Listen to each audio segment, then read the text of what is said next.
Dearest Texas history scholars, I hope you're having a great day. We are starting Unit 6. Part 1 is going to be about the Republic of Texas, and then Part 2 is about the statehood of Texas once it is annexed into the United States.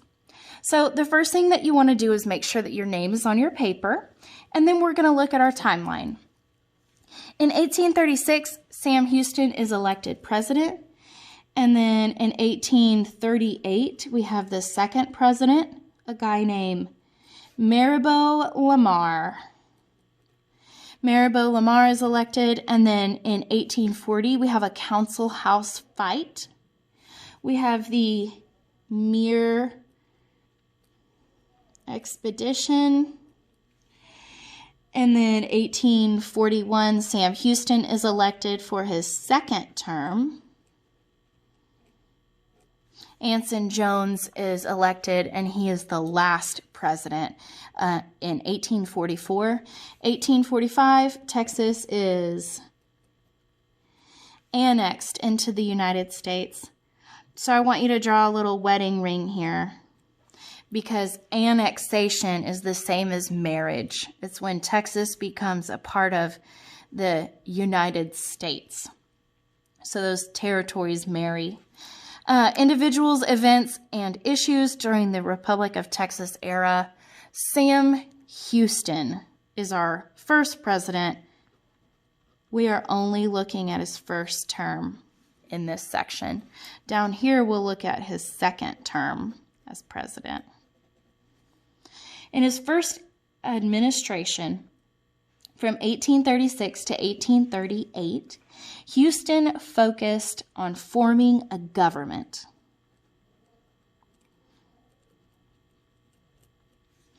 He also was dealing with the issues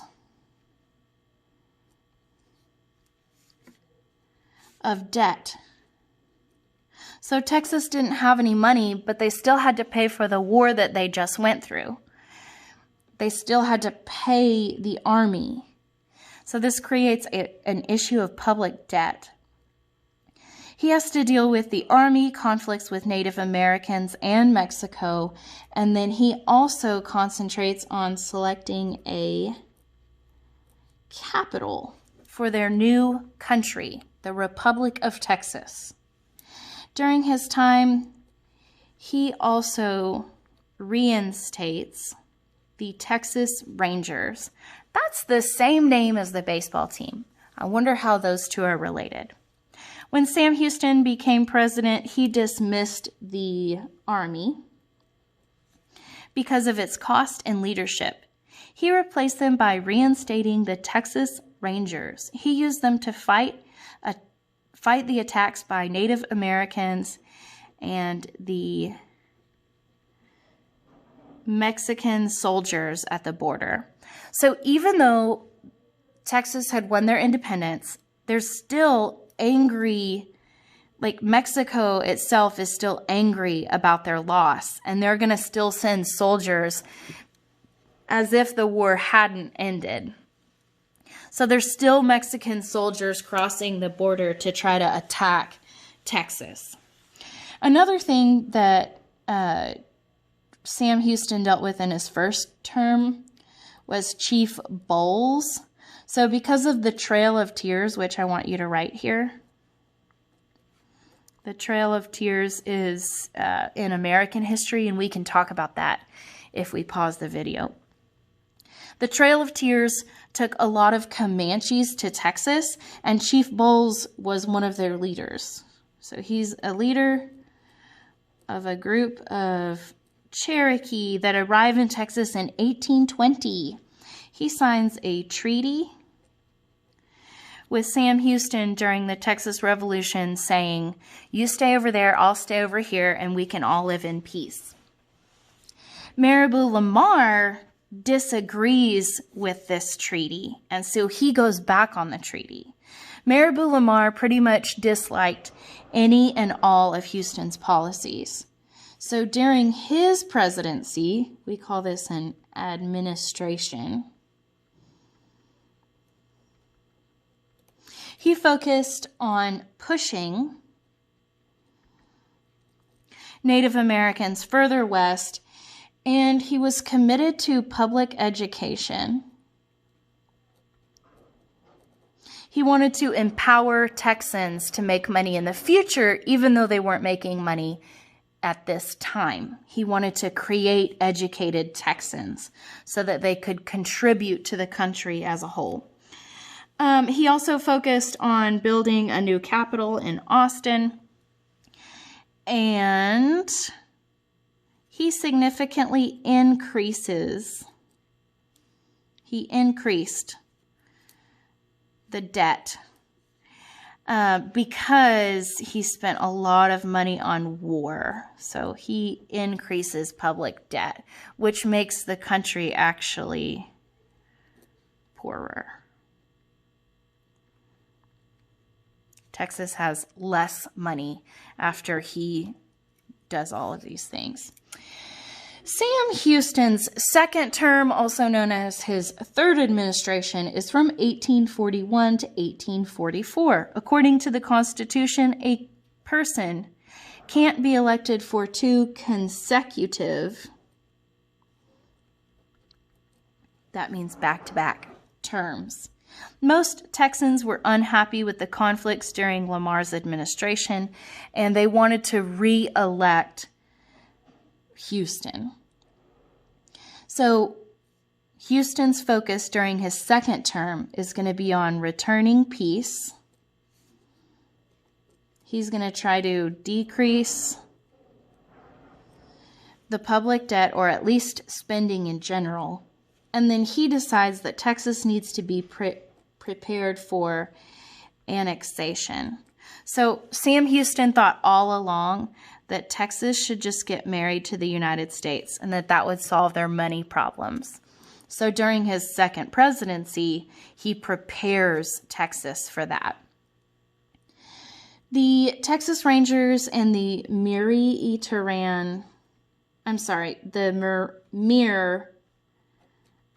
expedition.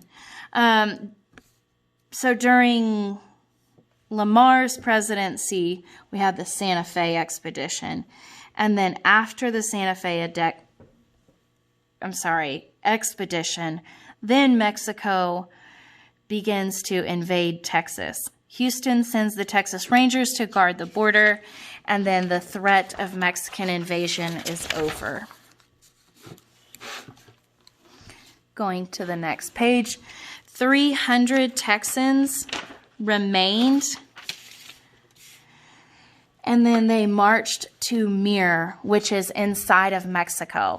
That's not a good idea because now they're on the offensive instead of the defensive. The battle enrages for 2 days, and Texans eventually surrendered. They were marched to Mexico City and executed. No surprise there. We know that Santa Anna enjoyed executing his enemies. So Santa Anna's in charge again. Guess who's back? He got back to Mexico and he regains power. During Houston's administration, the Texas Navy protected the Texas coast, but it was a drain on the nation's finances. That means money. Lamar, who was president after Sam Houston, decides that he needs to purchase new ships. And so he borrows money from citizens in the form of bonds. That's a very complicated process, and we can pause the video and talk about it. All you need to know is that Lamar borrows money from the people of Texas to purchase ships. This is completely unsuccessful. They can't negotiate peace between Texas and Mexico. They are not blockading the Mexican coast very well. And then there's an invasion of Mexico. All of these things are unsuccessful. Most of the Navy officers were recruited from the U.S. Navy, and we paid them. So it made the entire Navy very expensive which is one thing, but then on top of that, they weren't successful. So that's double not cool. And then we have Commodore Edwin Moore. Houston tries to get rid of the Navy altogether. He tries to sell it, but it's unsuccessful.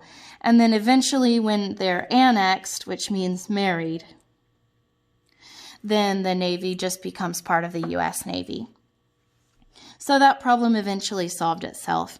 Edwin Moore is kind of viewed as a traitor. He's kind of a crummy guy. He was Commodore of the Texas Navy. He was 28 years old.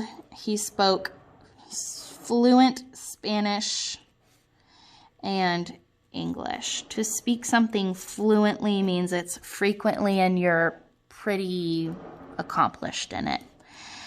He had a dozen years of naval experience, but then he aided the Yucatan rebels, which is like a terrorist group. They're rebels. They're going against all governments. And then Edwin Moore is like, oh, I work for Texas now, but I like the rebels, so I'll help.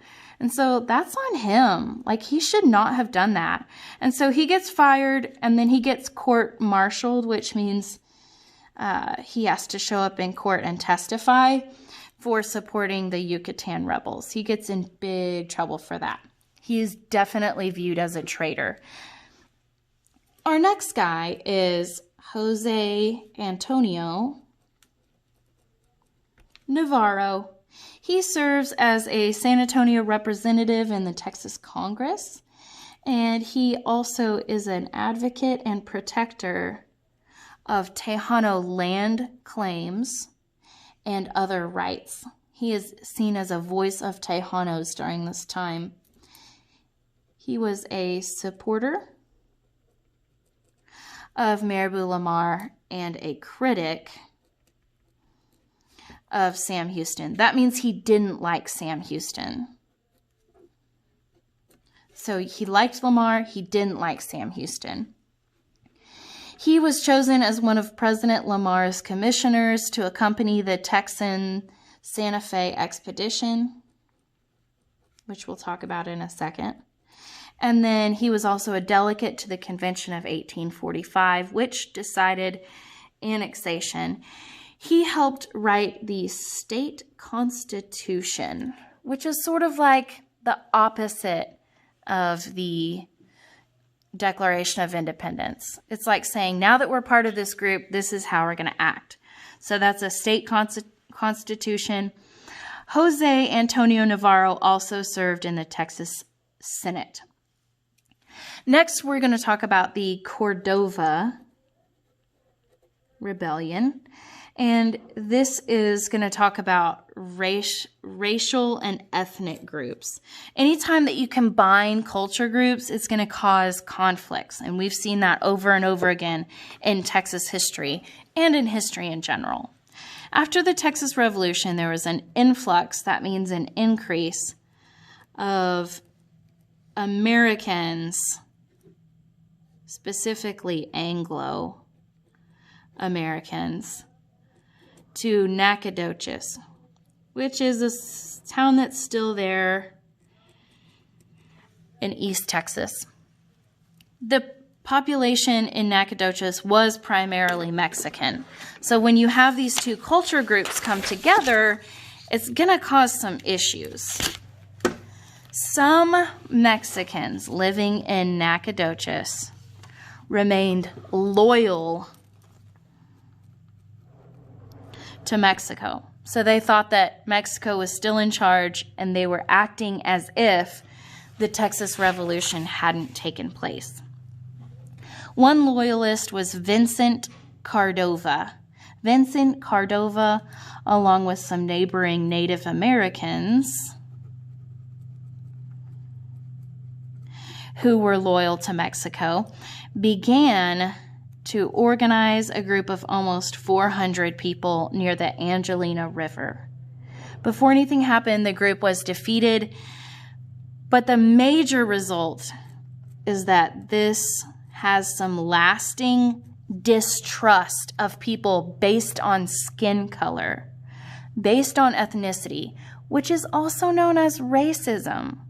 Yes, we can understand that distrust would come out of an uprising, but in this case, it's geared only toward Mexicans and Native Americans, which is racism. This results in Lamar's decision to remove the Cherokee from Texas. So he voids that agreement that Chief Bowles and Sam Houston had. He tries to get the Cherokee out of Texas completely.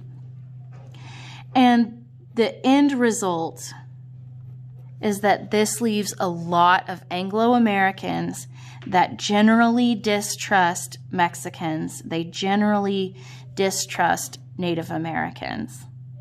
In fact, in this case, it's not even Mexicans.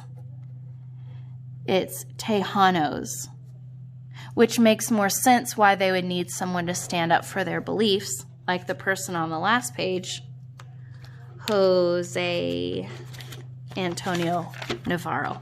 I can't flip back. It's on the back of a page. So this results in a lot of racism, which we still have today, and this may not have started it, but it certainly continued it. Council House fight happened under Lamar's administration. It took place on March 19th, 1840. A group of Comanche leaders agreed to meet in San Antonio to surrender a group of Anglo captives. One of these is Matilda Lockhart. Matilda Lockhart was the only person that the Comanche leaders brought to this gathering. The Texans got angry because they wanted there to be more captives that were being given back, and they refused to let the Comanche leave. The Comanche tried to leave, but they were attacked. The dispute led to the death of 7 Texans and many Comanche leaders who were unarmed and outnumbered. It is considered uncivilized to attack someone that is unarmed, and it's certainly considered uncivilized when you're attacking someone that's outnumbered. However, these Comanche leaders broke a promise when they said that they would bring multiple captives, and then they didn't. So is it fair that they were attacked? You decide. The Comanche Nation refused to make peace with the Texas Rangers after this event. The Santa Fe expedition happens during Lamar's administration. Lamar planned to expand Texas all the way to the Pacific Ocean.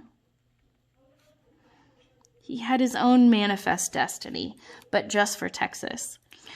His first step was to claim the settlement of Santa Fe, which was owned by Mexico. But Mexico didn't agree to this, and neither did the people of Santa Fe. By the time the Texans got there, because they were traveling from over here all the way up here, by the time they got there, they were exhausted and they were low on supplies.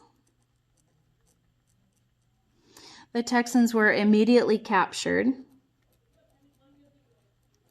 and then marched to Mexico City and thrown into prison. Which is kind of fair because they were taking over Mexico's land. I mean, that's not fair. It's theirs. The expedition was a failure, and Mexicans began raiding Texas again because they're angry, as they should be angry. So they start raiding Texas. This creates more problems. Chief Bowles, we kind of talked about this during the Lamar administration. Chief Bowles was ordered to lead the Cherokee people out of Texas. Bowles agreed, but he wanted to wait until the group's harvest was ready. Lamar ordered the militia to drive out. Lamar ordered the militia to drive them out by force. So Lamar said, if you're not leaving by choice, then we're forcing you. And he had a group of citizen military guys to force them to leave. Bowles was killed, and the Comanches were forced into present-day Oklahoma. Whew, okay, almost done with the part 1 of Unit 6 notes. These are a lot of notes. A lot of notes. Lamar used the Texas Rangers to fight the Mexicans and Native Americans. Jack Coffee Hayes is one of the best known Texas Rangers. He is a surveyor in the Republic of Texas and a captain in the Texas Ranger Company, which is sort of like the police force. Anson Jones supports all of Houston's policies, and he maintains peace as much as he can with Native American tribes. He tries to limit spending, and then ultimately he oversees the annexation of Texas into the United States. Some would say he worked himself out of a job. That would be a great example of that term. In the Republic of Texas, we have a few people and people groups that we want to look at. The first is Mary Maverick. Mary Maverick and her husband Samuel established a large ranch near San Antonio. She records her daily life in Diaries and journals, which I would like to pause and talk about the value of diaries and journals. You might be reminded of another famous diary or journal, maybe like Anne Frank or something. Let's talk about journals and diaries. Between the days of the Texas Republic and the Civil War, Maverick worked hard making sure that the history of Texas was preserved. So she only writes during the Republic of Texas and the Civil War, which is really interesting, but this is a great primary source that we have of this time period. William Goins is a free African-American and well-to-do businessman. He was a blacksmith. That means like a welder. And he was also a wagon manufacturer, a freight hauler, a mill owner, and a landowner. That was extremely uncommon at that time. And he was a farmer in Nacogdoches. Remember that town in East Texas? Uh-oh, I might misspell this. Okay, nope, Nacogdoches. He was of mixed race and spoke Spanish and several native Texan languages. He was an important negotiator to the Cherokee. Another group that we haven't looked at during this unit was the enslaved people. The status of African Americans changed dramatically during the Republic of Texas. Their status in society decreases. Mexico is trying to free enslaved people, but once Texas is independent, then the status of African Americans decreases. Slavery is fully legalized in Texas, and then they freed enslaved people. The freed enslaved people in Texas had to get an act of Congress. They had to get a note from Congress to say that they could remain free. That wasn't very common. That's why we learned about William Goins. Major reasons for Texas wanting to be annexed into the United States. That means married. They had their independence. They were single. They were free to join another country. They were available to be annexed. The American Texans desired to be part of the United States. They had come from the United States and they wanted to be a part of it again. United States desired manifest destiny, which should have been in your vocabulary, but it pretty much means that the United States wants to go from sea. Oh gosh, this is going to be really bad. Pretend like that's the United States. From sea to shining sea. So manifest destiny is the idea that the United States really should and can go that far. That's one of the reasons that the United States wants Texas, because Texas would have been right here. Pretend that makes sense. Okay, so the Republic's financial problems. They were broke. This single lady was broke. When Texas was on its own, it had no money. People weren't making money. People weren't paying taxes. That creates so many problems in society. It didn't work. So they were broke and they wanted the United States to flip the bill. So they get married. Is Texas a gold digger? I don't know. You decide. And then also another reason that people supported annexation was, well, Sam Houston said. Sam Houston was kind of like the popular, more cool guy in Texas, and he supported annexation. So people that supported him supported annexation with him. So this alone brought a lot of support to the idea that Texas could be part of the United States. Annexation. Oh, that was a lot of